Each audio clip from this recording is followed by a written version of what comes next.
Un cordial saludo a todos los oyentes de Radio María.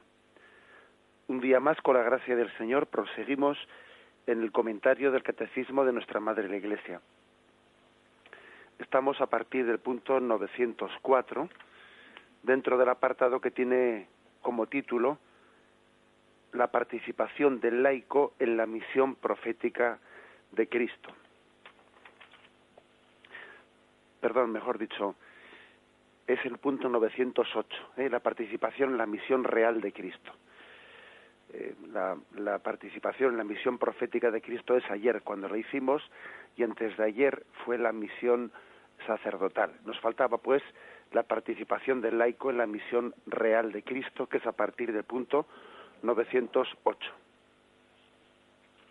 Bien, vamos a comenzar a leer el primer punto y luego lo vamos comentando. Por su obediencia hasta la muerte, Cristo ha comunicado a sus discípulos el don de la libertad regia para que se vencieran en sí mismos con la propia renuncia y una vida santa al reino del pecado. El que somete su propio cuerpo y domina su alma sin dejarse llevar por las pasiones es dueño de sí mismo. Se puede llamar rey porque es capaz de gobernar su propia persona. Es libre e independiente y no se deja cautivar por una esclavitud culpable. Aquí se cita un texto de San Ambrosio. Bien, antes de hablar pues de la misión real de ser reyes en este mundo, ¿no?, que también es una vocación que tienen todos los laicos, todos los seglares por el bautismo, lo primero que hace el catecismo, pues con un sentido muy grande de realismo, es comenzar por centrar esa realeza en nosotros mismos. ¿Cómo vamos a gobernar el mundo? O sea, es decir, el cristiano está llamado a ser rey en el mundo, a gobernar las cosas creadas, ¿no?, a ejercer un señorío. Cristo es Señor, pero también nosotros en Cristo tenemos que ser señores del mundo. ¿Cómo vamos a ejercer un señorío sobre el mundo si no lo ejercemos en primer lugar sobre nosotros mismos? El primer lugar en el que tiene que ejercerse ese señorío, antes del entorno en el que nos movemos, antes de la sociedad, antes de la política, antes de un montón de entornos en los que el seglar está llamado a ejercer ese señorío, en primer lugar y por encima de todo, estamos llamados a ejercer ese señorío sobre nosotros mismos. Sobre nosotros mismos. Aquí el concilio cita un texto, el texto de Filipenses 2, 8, 9, en donde se dice que Cristo fue obediente hasta la muerte y una muerte de cruz. También nosotros estamos llamados a morir al hombre viejo para nacer a una vida nueva. Bien, digo que es un principio de realismo muy grande, porque a veces puede ocurrir que nosotros hagamos una visión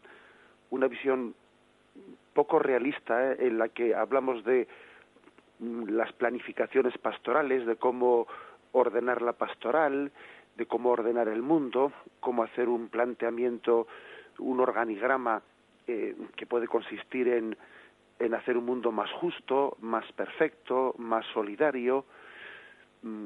Podemos hablar de intentar ordenar el mundo según los valores de Cristo sin haber comenzado por casa. De poco puede servir hablar de esos valores de un mundo solidario, etcétera, etcétera, si uno no ha comenzado por aquello que es su reino interior, por gobernar nuestras pasiones, por poner orden en nuestro mundo interior. A veces es mucho más fácil no ponerse a ordenar la casa ajena que la casa propia, el mundo exterior que el mundo interior. ¿Cómo vamos a ordenar el mundo interior en un mundo más justo, más solidario, cuando no hemos empezado por ordenar la casa propia? Este es el gran cuestionamiento. Este es un planteamiento realista, realista, porque hoy en día es muy frecuente, pues, en esta cultura que se está desarrollando tanto, ¿no?, del mundo de las ONGs, del mundo que predica pues un mundo más justo, más solidario. Es muy frecuente que se haga un planteamiento de justicia, de solidaridad, de pues de una globalización de los valores de solidaridad en el mundo. Es muy frecuente que se planteen ese tipo de valores sin comenzar por casa. Y cuando digo por comenzar por casa, me refiero sin comenzar por ordenar mi propio mundo interior. Y resulta que uno pues puede estar muy preocupado porque la solidaridad llegue al Congo, sin haber comenzado por ordenar las propias pasiones interiores, y de poco serviría que a un joven le estemos encauzando, ¿no?, pues a que tenga unos valores solidarios para con el tercer mundo, si al mismo tiempo no le hacemos entender que la forma que tiene de vivir el ocio el fin de semana, pues no tiene ningún sentido el que se esté emborrachando, el que esté fumando porros y cosas por el estilo. ¿Qué tipo de ideales está queriendo plasmar en el tercer mundo para hacer un mundo más justo y más solidario si no empieza por sí mismo? Casi eso que está haciendo hacia afuera es un engaño que le está distrayendo del desorden interior que tiene dentro de sí mismo. Se cree solidario, se cree justo, cuando resulta que no ha comenzado por su propio mundo interior. Si queremos un mundo más justo, lo que hay que empezar es por ser más santos cada uno. Sin querer decir que haya que estar pues esperando a que uno sea plenamente santo para comenzar a ser solidario con los demás. No, porque entonces no empezaríamos nunca, ¿no? Pero sabiendo que hay un orden de prioridades. Pues fijaros este punto, ¿no?, que dice este texto de San Ambrosio. El que somete su propio cuerpo y domina su alma, sin dejarse llevar por las pasiones, se puede llamar rey, porque es capaz de gobernar su propia persona.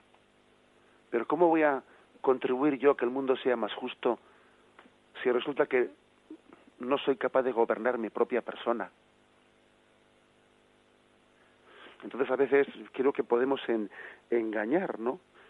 Engañarnos cuando decimos que están creciendo mucho los valores de solidaridad o los valores de justicia, etcétera, hacia el tercer mundo, creo que nos estamos engañando mucho, porque uno dice, todo eso en el fondo se está haciendo de una forma, ¿no?, en la que comienza un ideal que no parte de la propia santificación. ¿Hasta qué punto tiene sentido, no, hablar de unos valores de justicia, de solidaridad, que no partan de la propia santificación? Esto no quiere decir que no nos alegremos, ¿no?, de que existan esos procesos de de sensibilización cultural, de solidaridad, pero que no están planteados cristianamente si no comienzan por la propia conversión. Nadie puede ser rey en el sentido de querer ordenar las cosas del mundo conforme a la justicia si no comienza por ordenar su mundo interior, sus propias pasiones, sus propios pecados. Y de poco sirve denunciar la justicia que existe en el mundo exterior si no comenzamos por denunciar la injusticia que existe dentro de nosotros, mi propio pecado, mi propio desorden. Es pues un contrasentido el que en nuestra cultura sea tan sensible hacia unas cosas y tan insensible hacia otras, especialmente las que hacen referencia al desorden de las pasiones interiores, porque todo es un conjunto. Y un punto más que creo que hay que decir. Esto que dice este punto del catecismo lo encuadra dentro de lo que se llama la libertad, el don de la libertad regia. Solamente se puede ser libre, solamente se ejercita la libertad de los hijos de Dios, pues cuando uno es capaz de ser dueño de sus pasiones. Porque aquí una de dos, o se es dueño de las propias pasiones, o es tu voluntad la que conduce tu vida, o de lo contrario eres arrastrado por tus pasiones. Y ahí no hay punto intermedio. O es la voluntad la que te conduce, o son las pasiones las que te arrastran. Luego, ser rey, ejercitar esa misión real que tiene el cristiano en el mundo, supone también conducir la voluntad, ¿no? Conducir la voluntad y desenmascarar un mundo que a veces se cree que es libre, pero que no es libre. Un mundo que no confunde, que tiende a confundir voluntad con apetencia o con ganas. Con mucha frecuencia este mundo dice, yo hago lo que me da la gana. Y detrás de esa expresión lo que verdaderamente está ocurriendo es que no es la voluntad la que es dueña, sino que hago lo que las pasiones me arrastran. Luego eso no es la auténtica libertad de los hijos de Dios. Detrás del yo hago lo que me da la gana, en realidad lo que existe es tú haces aquello a lo que tus pasiones te arrastran. Tú eres un esclavo, tú no eres libre. Tu voluntad no manda, tu voluntad no es nadie. Es muy frecuente pues en nuestros días confundir voluntad con deseo. No es lo mismo la voluntad que los deseos de las pasiones, no es lo mismo. Este mundo lo confunde. Nuestra voluntad debe de conducir las pasiones. Hay veces que queremos, incluso en contra de nuestras pasiones. Y sin embargo, hoy en día, pues hasta que no lleguemos a descubrir, ¿no?, que el verdadero rey, que el señorío, que la verdadera libertad consiste en ser dueño de nuestras pasiones, pues si no empezamos por ahí, difícilmente construiremos un mundo más justo. En resumen, que el primer punto de Catecismo, ¿no?, el 908, es partir de un punto realista. Es decir, si se trata de cambiar el mundo, comencémonos por cambiar nosotros mismos, siendo libre de las pasiones, libre de ser arrastrado por ellas, ejerciendo el señorío sobre nosotros mismos, sobre la verdadera libertad, porque ser libre no es hacer lo que me viene en gana, no, ser libre es hacer aquello que en mi conciencia entiendo que es bueno, que es distinto, que es muy distinto. La libertad, pues, es la capacidad de ordenarse para el bien. La libertad no es hacer aquello a lo que las pasiones nos empuja, no. La libertad es la capacidad de ordenarse para el bien. Y eso es ser rey, y eso es participar de la misión real de Cristo. Si uno no es rey de sí mismo, ¿cómo va a ordenar el mundo? Conforme a la justicia, conforme a la solidaridad. Pon primero en orden tu casa, y luego tendrás capacidad de ordenar el mundo conforme a la justicia. Es aquello que decía Jesús, ¿no? En el fondo, aplicar el principio de Jesús: sácate la viga que tienes en el ojo y así podrás ver la paja que hay en el ojo ajeno. ¿Cómo pretendes sacar la paja del ojo ajeno cuando tienes la viga en el tuyo? Domina tu mundo, tus pasiones.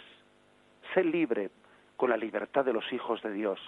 Que sea tu voluntad y la voluntad de Cristo la que domine en ti y no tus pasiones. Y así podrás liberar un mundo injusto de todas las ataduras que tiene.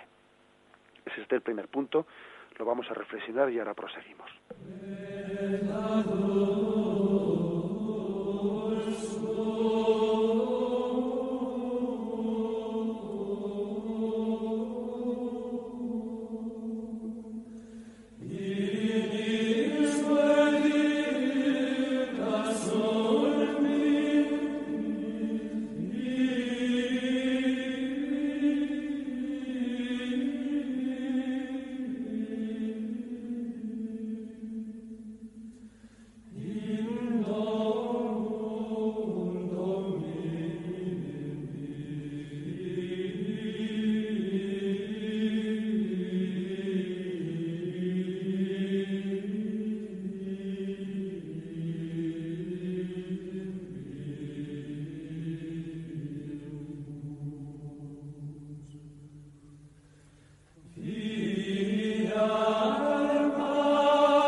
Nos hemos adentrado pues dentro de esta parte del catecismo referida a los fieles laicos, al último de los aspectos de cómo se participa en esa triple dimensión de Cristo, ¿no? De su vocación. Somos sacerdotes en Cristo, somos profetas en Cristo y somos reyes en Cristo. El día que fuimos bautizados se nos dijo: eres sacerdote, profeta y rey. Y esas tres dimensiones, ¿no?, las ejerce todo bautizado, el laico, el seglar.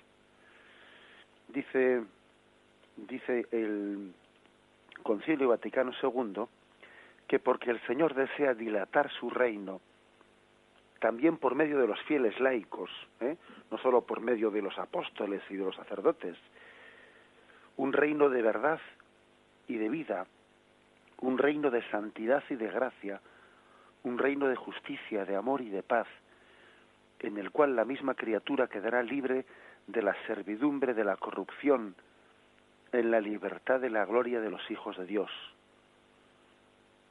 Grande realmente es la promesa y grande el mandato que se da a los discípulos. Todas las cosas son vuestras, pero vosotros sois de Cristo y Cristo es de Dios. Fijaros, hay dos textos de la Sagrada Escritura en los cuales se nos habla de esta vocación a la realeza, ¿no? El primero es el de Romanos 8:21.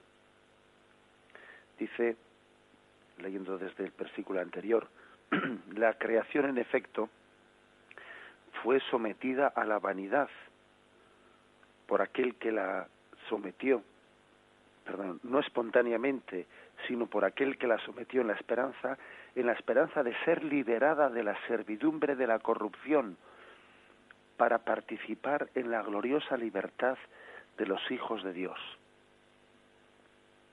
Porque sabemos que la creación entera gime hasta el presente y sufre dolores de parto.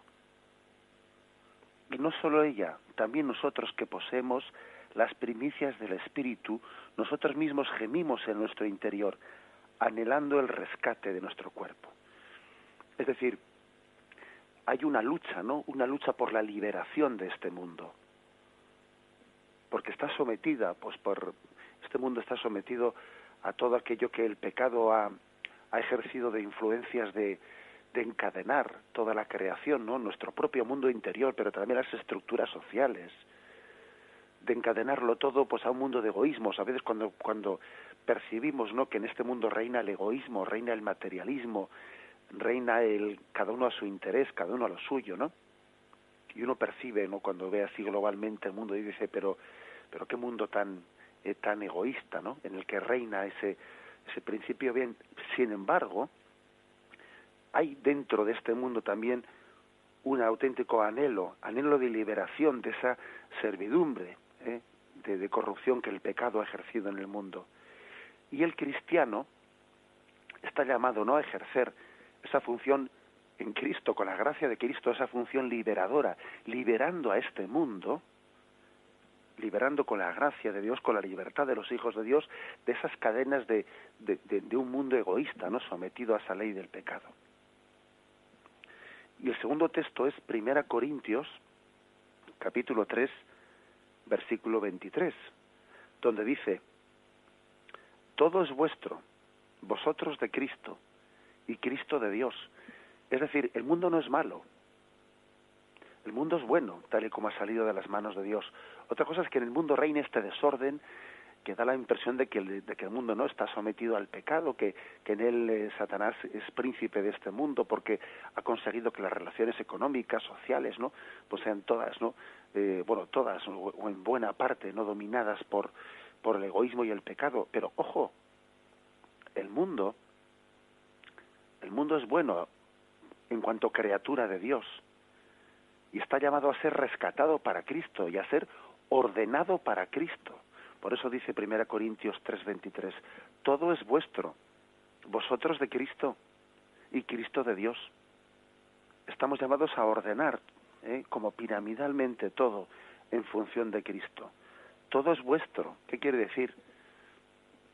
Que las cosas tienen que estar al servicio del hombre y no el hombre al servicio de las cosas. Es el dinero y los bienes materiales los que tienen que estar al servicio del hombre, y no el hombre al servicio del dinero. Todo es vuestro. Estamos llamados a ser señores de los bienes materiales, no esclavos de ellos, sino señores. El hombre pierde su realeza, pierde su dignidad cuando se pone al servicio del dinero, cuando el dinero le esclaviza, cuando es su último valor. Todo es vuestro. Pero tampoco es un egocentrismo, sino que dice, y vosotros de Cristo. Es decir, el hombre es dueño de su voluntad y al mismo tiempo esclavo de su conciencia. En su voluntad, él es dueño de las cosas. Su voluntad no es esclava del materialismo, sino que la voluntad es dueña de las cosas materiales y sabe usar y desprenderse de ellas. Como decía San Ignacio, usa de las cosas creadas en tanto y cuanto le sirven para gloria de Dios, y en tanto y cuanto son un estorbo se desprende de ellas. Sabe usar y sabe desprenderse. Eso es ser dueño de la voluntad y al mismo tiempo esclavo de nuestra conciencia, porque no se trata de ser un egocentrista, sino que en nuestra conciencia servimos a Cristo.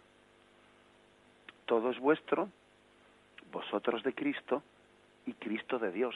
Bueno, Cristo en sí no es que sea de Dios, es que Él es Dios, ¿no? Pero Él sirve al Padre. Fijaros que esto es un versículo maravilloso, el de 1 Corintios 3:23, que habla del orden del mundo en el plan primero de Dios.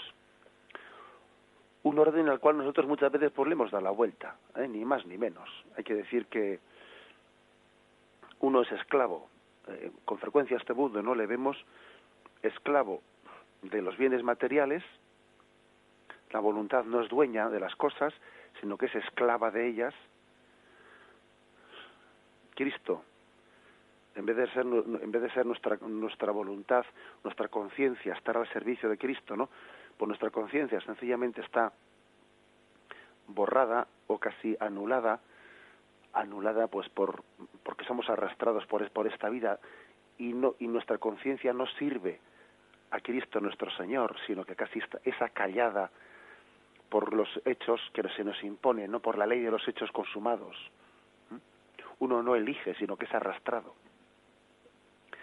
Repitamos pues este versículo de 1 Corintios 3:23. Todo es vuestro, vosotros de Cristo y Cristo de Dios. El cristiano está llamado a ser rey, a ejercer su realeza de esta forma. Sé dueño de tu voluntad, que tu voluntad sea dueña de las cosas creadas, dueña y no sierva.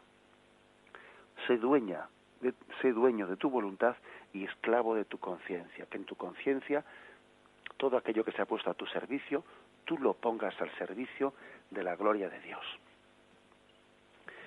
Deben pues los fieles, ¿no?, conocer la naturaleza íntima de todas las criaturas, su valor y su ordenación a la gloria de Dios.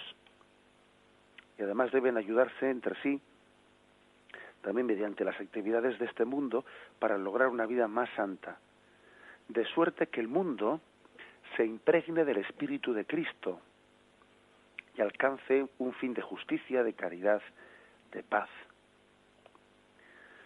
Tenemos pues que procurar que el laico, que el seglar, sea competente en los asuntos profanos y que, al mismo tiempo, por la gracia de Cristo, no todos los bienes creados se desarrollen al servicio de todos, según el plan creador de Dios y del Verbo. Mediante el trabajo, la vida técnica y la cultura, ¿no?, ordenar todas las cosas de esta vida, el progreso de este mundo a través de Cristo para la gloria de Dios, para la gloria de Dios. Creo que este es un punto bien clave y bien céntrico, que ahora vamos a adentrarnos en él, que es el punto 909. Hacemos un momento de reflexión y continuamos.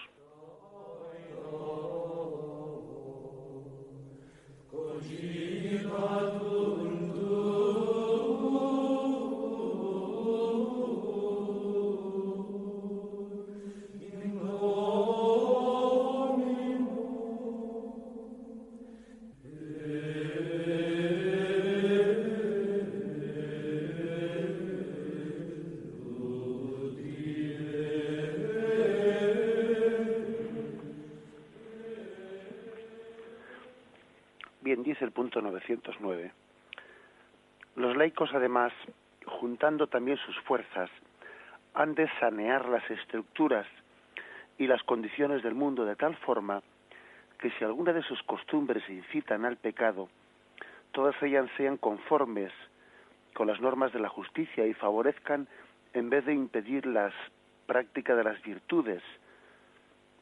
Obrando así, impregnarán de valores morales toda la cultura y las realizaciones humanas.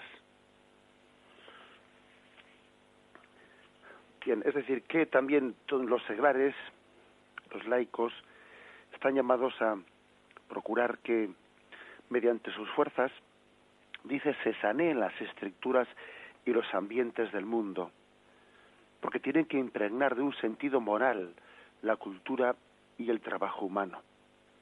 O sea, no se puede separar lo profano de lo sagrado como si fuesen dos ámbitos absolutamente pues ajenos el uno al otro. Este es un punto importante, porque por una parte Jesús dice en el Evangelio aquello de dad a Dios lo que es de Dios y al César lo que es del César. Y con esa frase, pues parece que da a entender que hay una autonomía entre el orden temporal y el orden espiritual. Dad a Dios lo que es de Dios y al César lo que es del César, sí, pues es decir, no se puede mezclar el orden de las cosas temporales y el orden de las cosas sobrenaturales. Pero ojo, eso no quiere decir que sean dos órdenes totalmente de espaldas el uno al otro. Porque el mismo Señor, en muchísimos pasajes evangélicos, pues Él quiere que el orden de este mundo sea conforme a Dios. Y el mismo Jesús, que dice, dad a Dios lo que es de Dios y al César lo que es del César, le dijo después a Pilato, cuando Pilato le dice, ¿no sabes que yo tengo poder para quitarte la vida o respetarte la vida? Le dice a Pilato, tú no tendrías ningún poder sobre mí si no se te hubiese dado de lo alto. Con lo cual también Jesús con ello está proclamando que, bien, que hay una autonomía entre el orden temporal y el orden espiritual, pero que ese mismo orden temporal, en última instancia, viene de Dios, y tiene que estar también respetando la ley natural y los designios de Dios en última instancia. Bien, hay que, por lo tanto, en razón de este equilibrio, hay que entender que cualquier asunto temporal en el que el cristiano disculpad, cualquier asunto temporal en el que el cristiano se emplee tiene que estar no sustraído, ¿no? Pues a la finalidad de Dios, no sustraído a él, sino que tenemos que reconocer que la ciudad terrena, los asuntos temporales, se rigen por principios propios, tienen sus propios principios. Bien, pero aunque tengan sus propios principios, en última instancia, internamente, están ordenados a Cristo. ¿Cómo explicar esto? ¿Cómo explicar eso de que existe también lo que se llama una consecratio mundi, ¿no? Una consagración del mundo, una realización, como dice la Gaudium et Spes en el capítulo 10, en el capítulo 45, habla de que Cristo es el alfa y el omega de la historia, es decir, como que todas las realidades que hay que instaurar todo en Cristo. Decir que hay que instaurar todo en Cristo es que todas las realidades temporales, en última instancia, sirven a Cristo. Y sin embargo hemos dicho que tienen sus propias autonomías, porque, por ejemplo, pues las profesiones civiles, la economía, la política, la enseñanza, etcétera, tienen sus propias realidades, su propia autonomía. La Iglesia no pretende mandar, o sea, que el obispo sea el que mande en la economía, no. La Iglesia no pretende que el obispo sea el que mande en la política, no. Tiene su propia autonomía, tiene su propio desarrollo. Sin embargo, en la medida en que se ordena justamente la economía, por ejemplo, o la política, o la familia, en la medida que se ordena justamente con sus leyes propias, como esas leyes propias en última instancia son las leyes naturales de Dios, las leyes que Dios mismo puso en la naturaleza, el que esas cosas se ordenen según sus propias leyes, como en última instancia es Dios el que puso estas leyes, están sirviendo a Cristo. Dicho de otra forma, no es que la Iglesia pretenda mandar, como algunos entienden, ¿no? Que la Iglesia se quiere meter en todo. Ahora los obispos van y se ponen aquí a hablar de la LOE y de la ley de enseñanza, se ponen a hablar del tema de economía, se ponen a hablar del tema de política internacional. No, la Iglesia no pretende en absoluto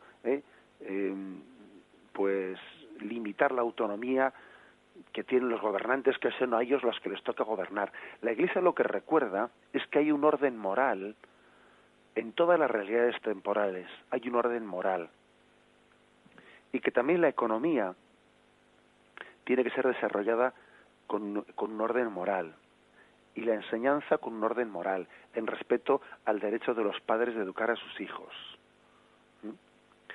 Y lo mismo en cualquier orden, en la política, etcétera.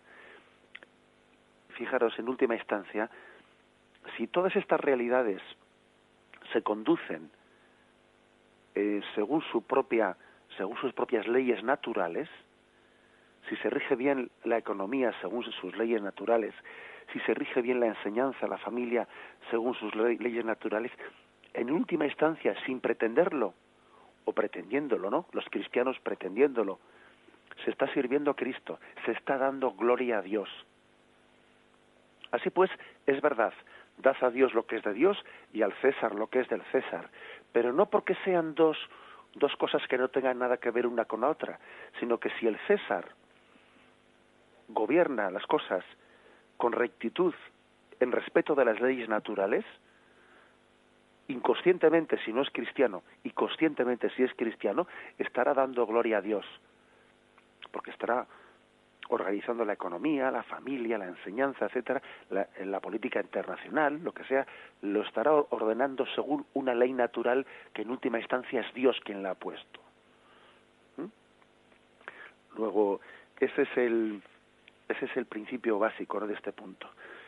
Dice, hay un axioma, ¿no? Un axioma, o digamos la palabra axioma es un poquito rara, pero bueno, digamos que hay un principio católico que dice que lo natural y lo sobrenatural se respetan mutuamente, que lo sobrenatural asume lo natural pero no lo elimina, respeta su propia consistencia.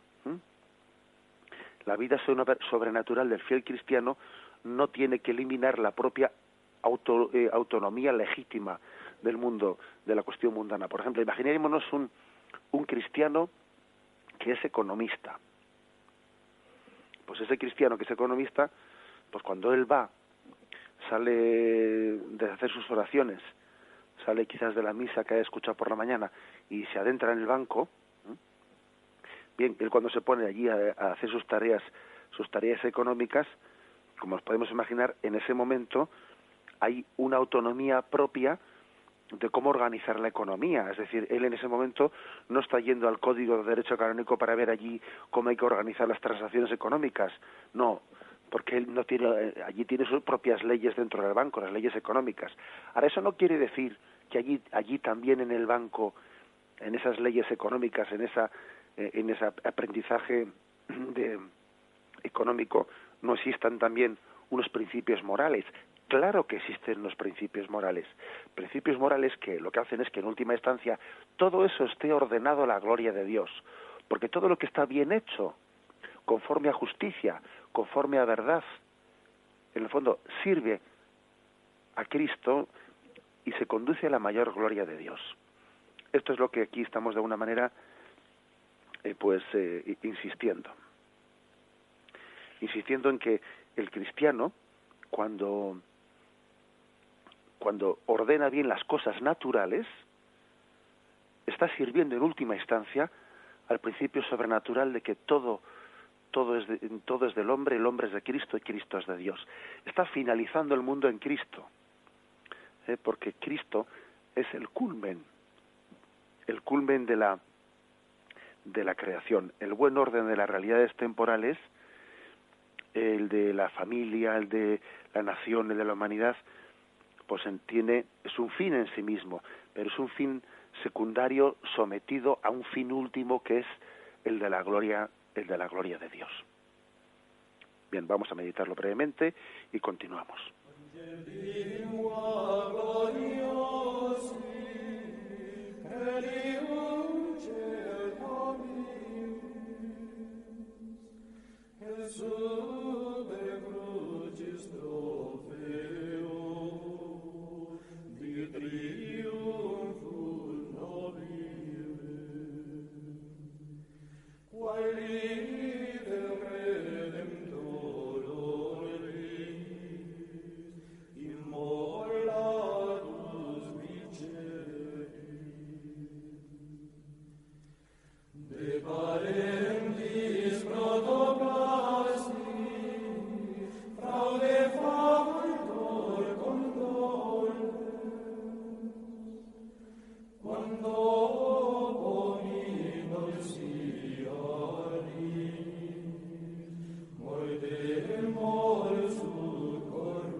Entonces la pregunta de cómo entender este punto, estos dos puntos que hemos leído, ¿no?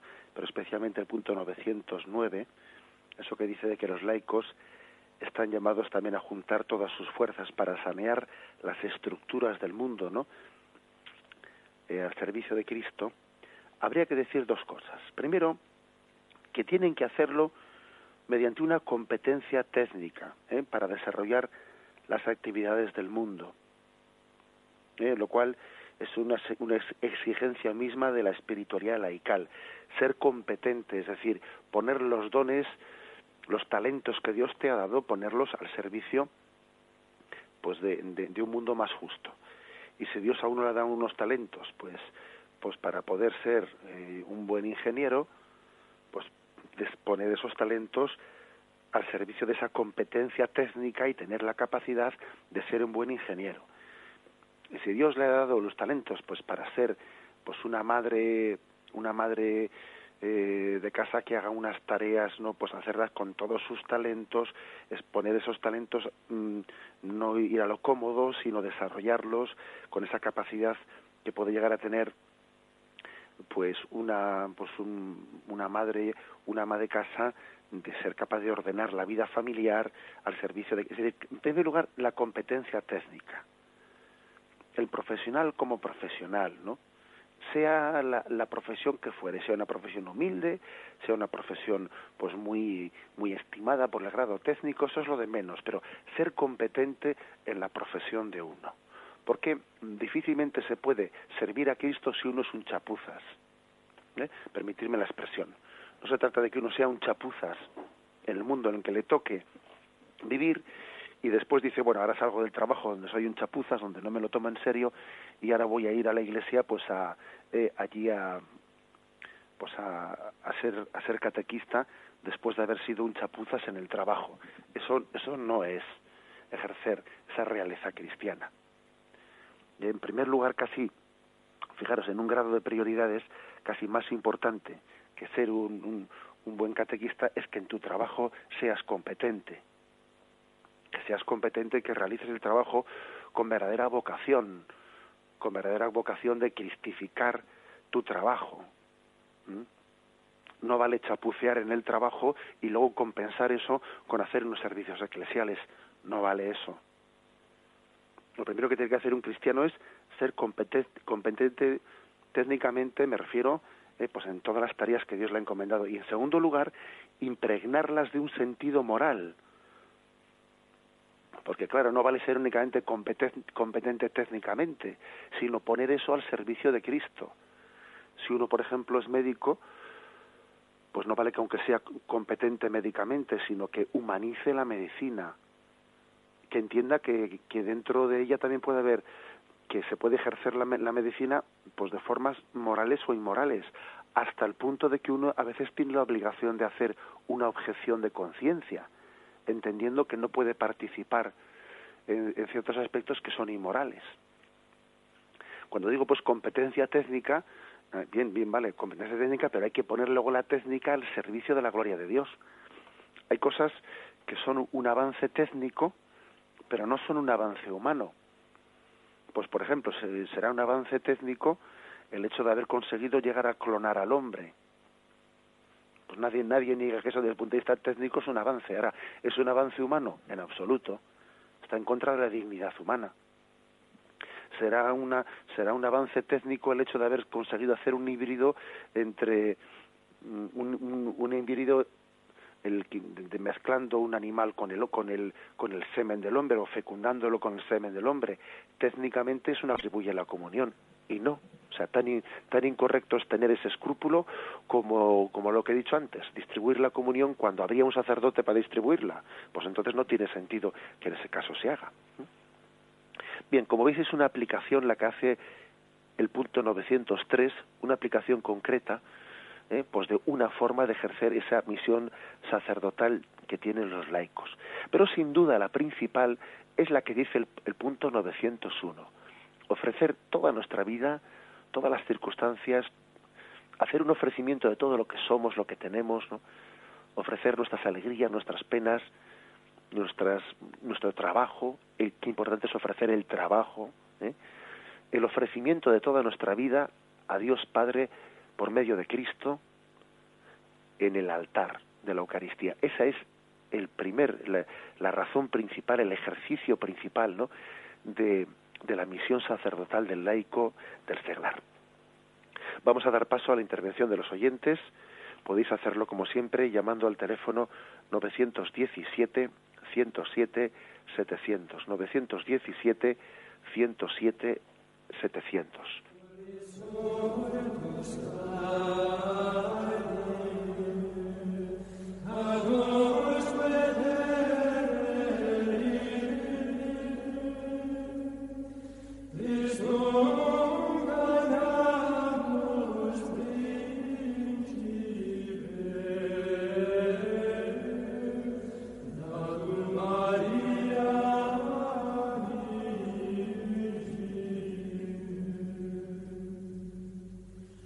Buenos días, ¿con quién hablamos? Buenos días. Buenos días. Bueno, soy una enferma, mi nombre es María Visita, y pues chapo por la explicación de hoy, porque me ha venido muy al pelo. Parece que Dios la tenía destinada para mí, no sé, bueno, para todos, pero yo me la he acoplado. Entonces sufro en mi cuerpo lo que pasa la pasión de Cristo, ejercer ese sacerdocio de los laicos. Me llena, o sea, da un sentido a mi vida, me da ánimos y me ayuda. Y entonces, pues yo vivo, bueno, o intento vivir ese ofrecimiento de obras que usted ha anunciado desde niña, lo estoy ofreciendo. Y ahora, pues, ha empezado la Cuaresma y en lugar de ayunar, pues parece que Dios quiere que, vamos, todo lo que tomo, pues, va todo fuera, o sea, no, porque estoy pues con suero bebido, estoy viviendo así, de estas maneras, y bueno, se lo ofrezco a Dios, me da mucho aliento, me da mucha alegría toda la explicación de hoy, y que Dios les bendiga. Pido por Radio María, por los dos que nos explican el catecismo, y de una manera especial, pues lo de la mañana, procuro ofrecerle a Dios como penitencia en esta Cuaresma, el escuchar el catecismo siempre que puedo. Casi siempre pues despierto hacia las 7 y pues me voy incorporando como puedo, me levanto, luego ya me acuesto en una butaca que tengo para cambiar también de postura.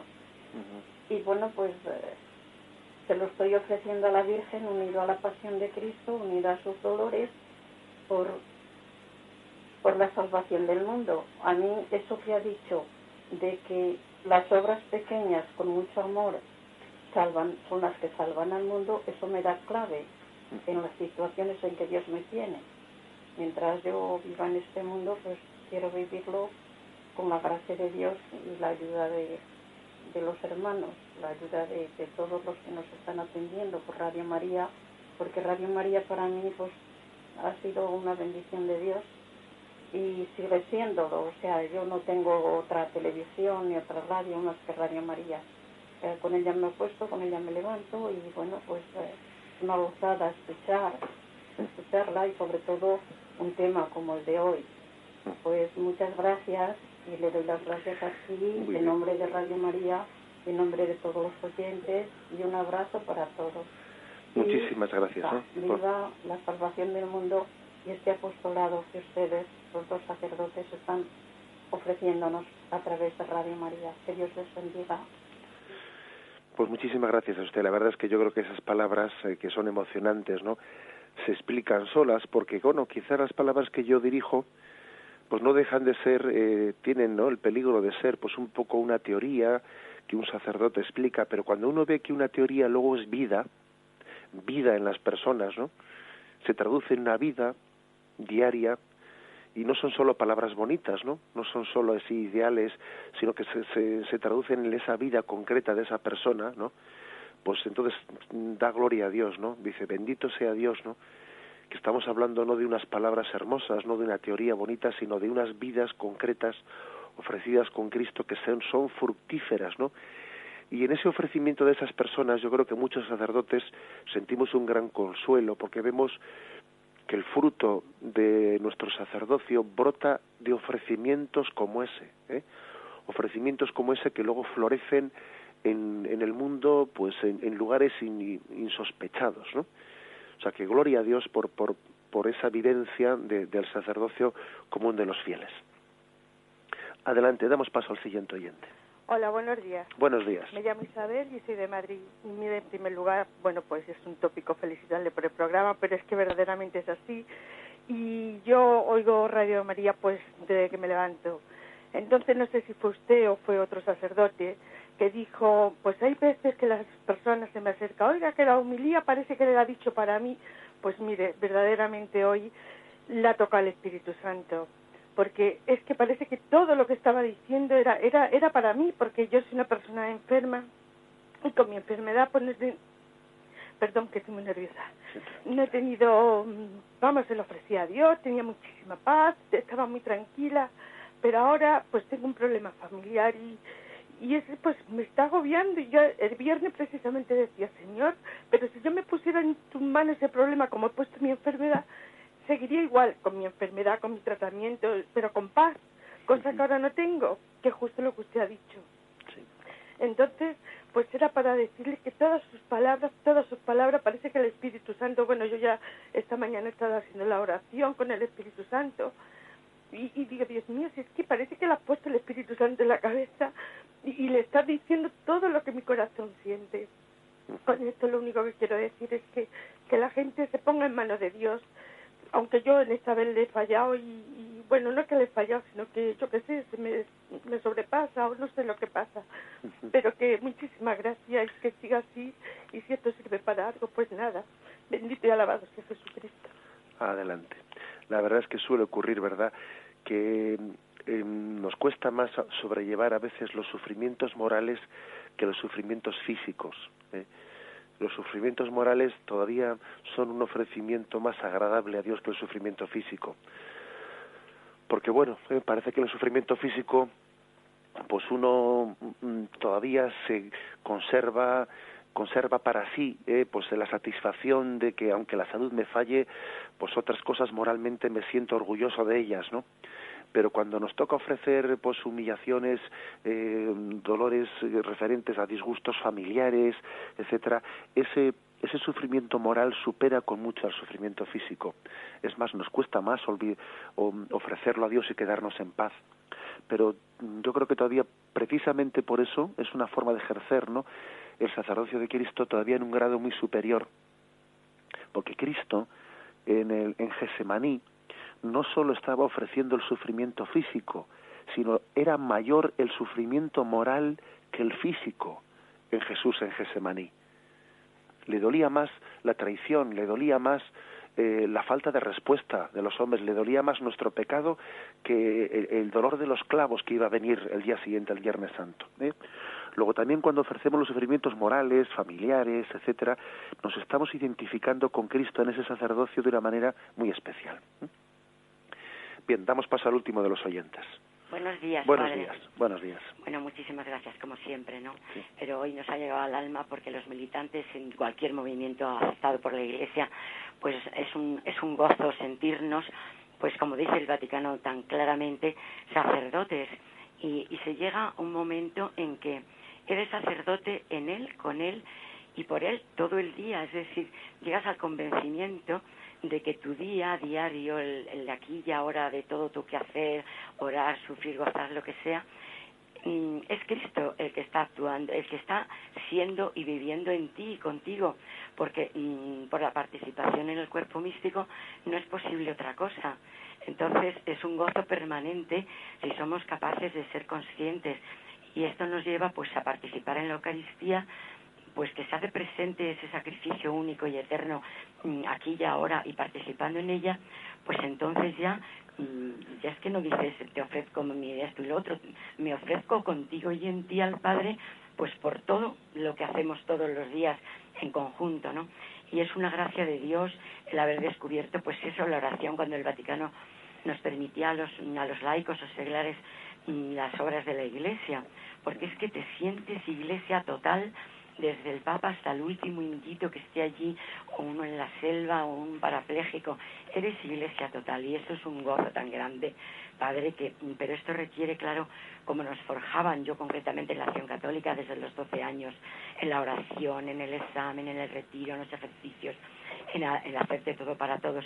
Esto graba de tal forma que aunque seas pecadora y falles, siempre lo llevas en el alma. Entonces, oraremos siempre para que haya sacerdotes que como usted nos lleven una y otra vez a la doctrina teológica de la Iglesia tan profunda y tan rica. Que Dios se lo pague. Muy bien, adelante.